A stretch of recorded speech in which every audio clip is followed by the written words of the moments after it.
Newsweek's 300 workers are set to keep their jobs. The last commercially manufactured roll of Kodak's Kodachrome film has been shot, featuring images of Brooklyn, New York's Grand Central Terminal, and actor Robert De Niro. Kodak discontinued the first commercially successful color film last August. Photographer Stephen Curry wrote the feature in National Geographic.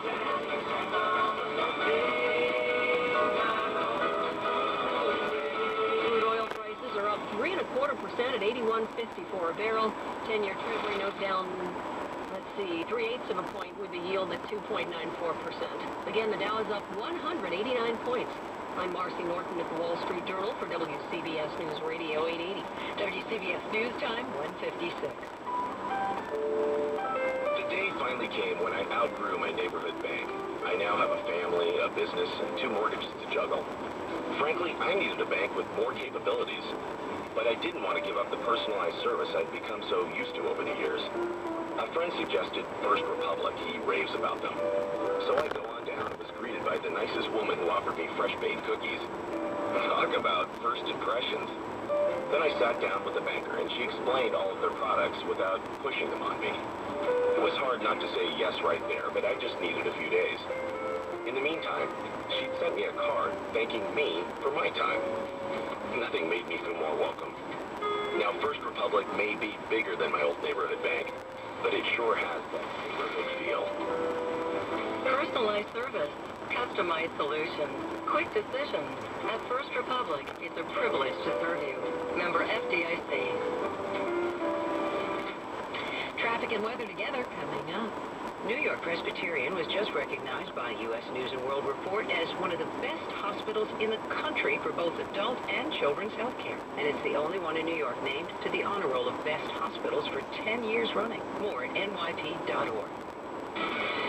WCBS News Time, 1:58. Traffic and weather together on the 8th. Take us home, please, Chris Majet. All right, Pat, you have a great afternoon. We're still tied up in Connecticut, eastbound 84 at exit 14. The scene of a flipped-over tractor-trailer from this morning. There's only one lane open. Tappan Zee Bridge, Westchester County bound, 2 lanes blocked with an accident. Now a vehicle fire on the New England Thruway northbound at exit 19 in Rye. All lanes are subject to closure. Traffic sponsored by the Palm Beaches in Boca Raton, Florida. Discover the Palm Beaches and Boca Raton. Fly direct to Palm Beach International and stay an extra night at fine resorts for $19.09. It's the best way to experience Florida. Visit palmbeachfl.com for all the details. And now here's John Elliott in the CBS 2 Weather Center. Work week is off to a relatively quiet start. We've got close to normal temperatures expected this afternoon. That means about the mid-80s for the city, a little cooler for Long Island. Next few days, though, we're warming things up, and the humidity's back, too. I'm John Elliott in the WCBS Weather Center. Right now it's partly sunny and 83 degrees in Central Park. Relative humidity 49%. Winds out of the southeast at 8. Gusting to 17. I'm Pat Farnack. Take care. News, traffic, and weather on air.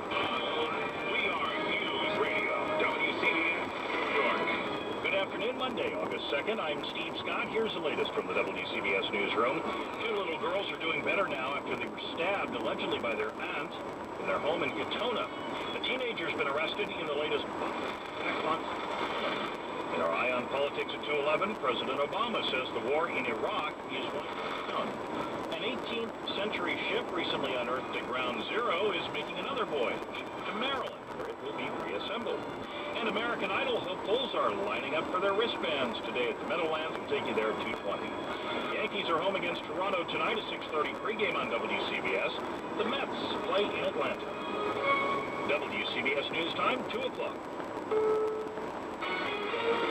CBS News, I'm Harley Carnes. BP plans to shut down the well for good. Tests today should tell the tale. Crews are just about ready to go. The first phase is what we're calling the injectivity test, and we expect to do that later today. BP's Kent Wells says that'll tell them if they can be successful in the static kill. What we're looking at is the oil that's in the wellbore. Can we get it to go back into the reservoir?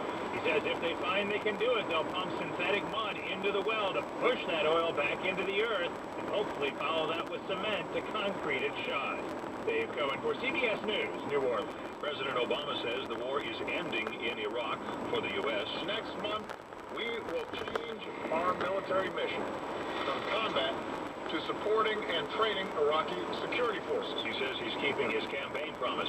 Baghdad's parliament at the moment is in political deadlock, and militant violence has surged recently. A federal judge refused to dismiss Virginia's lawsuit against President Obama's health care plan.